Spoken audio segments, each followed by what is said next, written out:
WA2S Films, an award-winning nonprofit conceived to explore, observe, and produce programs about human-animal interaction.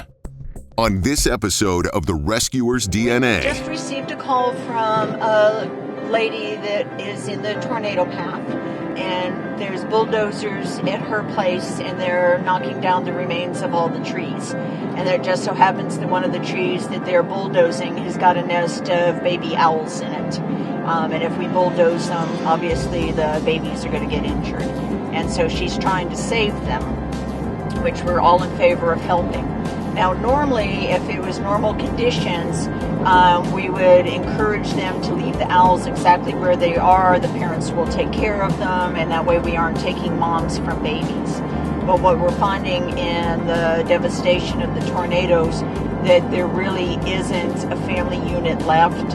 There's no way of knowing that the parents actually survived the tornadoes, and whether the parents would actually come back to that nest site, because it's going to look so much different now than when they first built their nests there. So in order to save these little owls, we're going to go to the site and see if we can retrieve them so that these little guys stand a chance of surviving today. The lady I spoke to on the phone was rather definite, and she told the guy with the backhoe that he was going to go to other trees and leave that tree alone until she can get this worked out. So I'm hoping that he listened to her.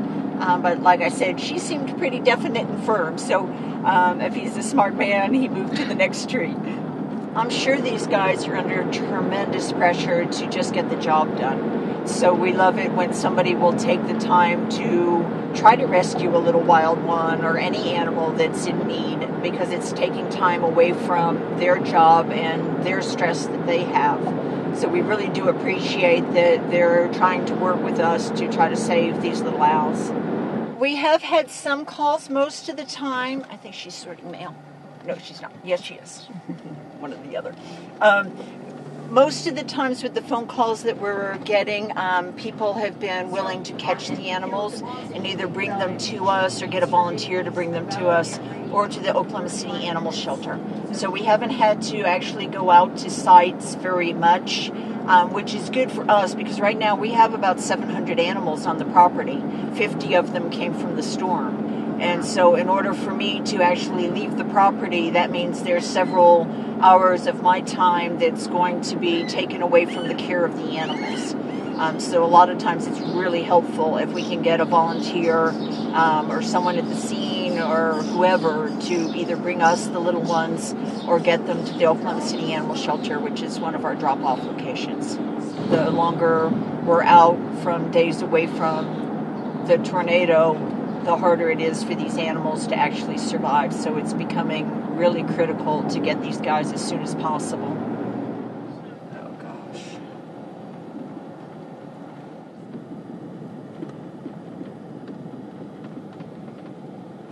I am looking for 16803 Creek Valley.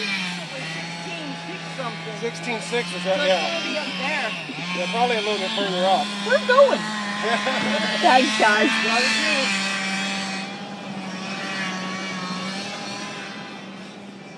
Well, the first thing I'm going to do is hope to gosh that there's some way that we can get these little guys reunited with his parents, but I'm suspicious that that's not going to be an option.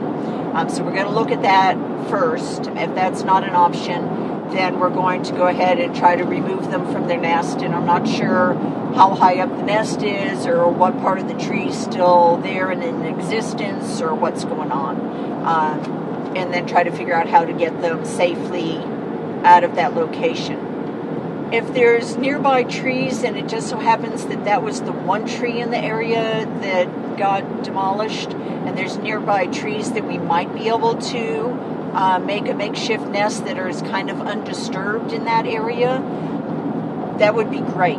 But if it's not and there's just total devastation, we don't stand much of a chance. But we see some animals that survive some phenomenal things and are tucked in areas that you would never even think of. It wasn't in the trees. On the ground? You see the big white trailer? There's a big old oak tree back there that fell over I caught him with a fishing net out of that dead snag. Okay, and you think there's only one in there? Yeah. Okay, show me where you found him if that's all right.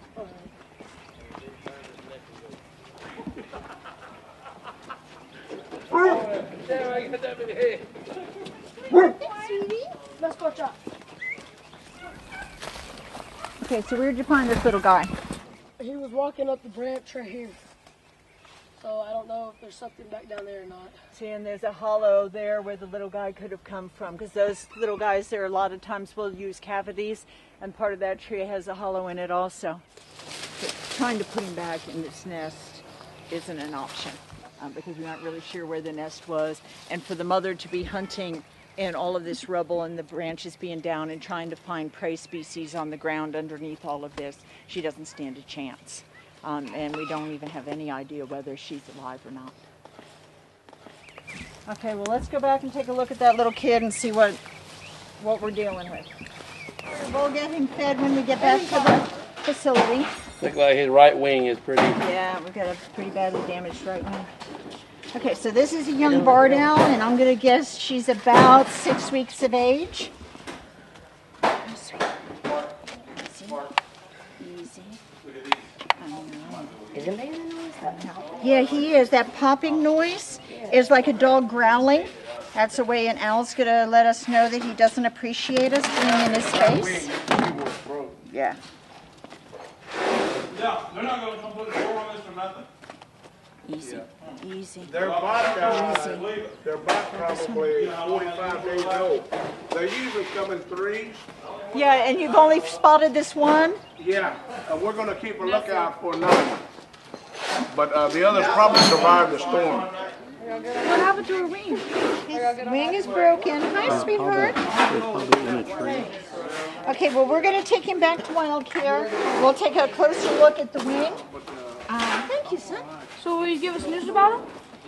What we're going to do, there's information about us, so you have our contact information, and you can call and let us know, ask us how the little barred owl is. That came from the Hera tornado. Well, I have a question. Sure. When he's fixed, will you let him go out here? We will actually take animals all over the state. So at this point, I can't say where exactly we'll let him go, but we definitely will consider putting him back into his home here. You did a great job saving him, son. Thank you. Okay, let's get him home and see what we can do and get some fluids in him and see what we can do to help him. If there's any wildlife at all, We'll let you know. let us know.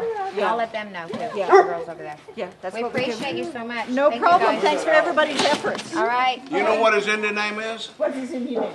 Wedeco. Wedeco. Wedeco. Stands for. Owl. There you go. Wedeco.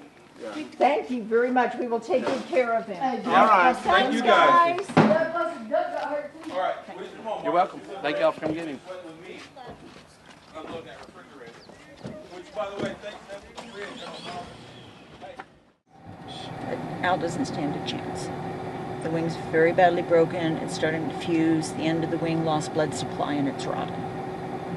So the only thing we're going to be able to do with this owl is send him to heaven. And here's a family that tried very hard in the situation that they're dealing with to save this one life. And I didn't have to have the heart to tell him that there wasn't a chance. So we'll take her home and send her to heaven politely. And that's all what we can do for this one little owl. Just heartbreaking.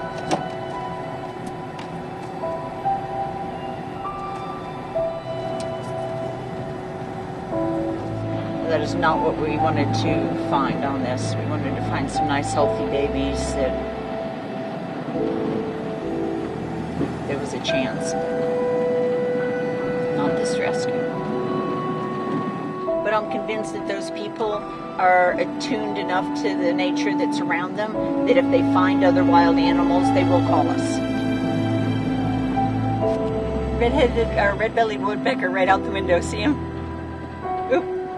The people that find these wild animals, until they actually have that animal in their hand and they look into its eyes, they don't have that connection. It's just wild animals that live out there. But once that connection is made, and it's incredibly strong, and they really want to do the very best possible to help save that one little life. And it really touches me, these people that have lost their house and everything.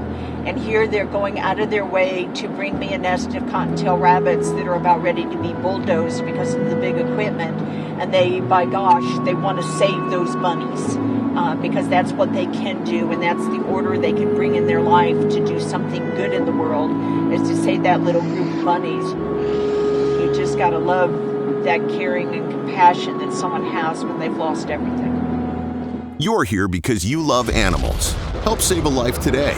Your donation will send the World Animal Awareness Society team on our next mission. From all of us here at the World Animal Awareness Society and WA2S Films, thank you for watching The Rescuer's DNA. We'll see you next time.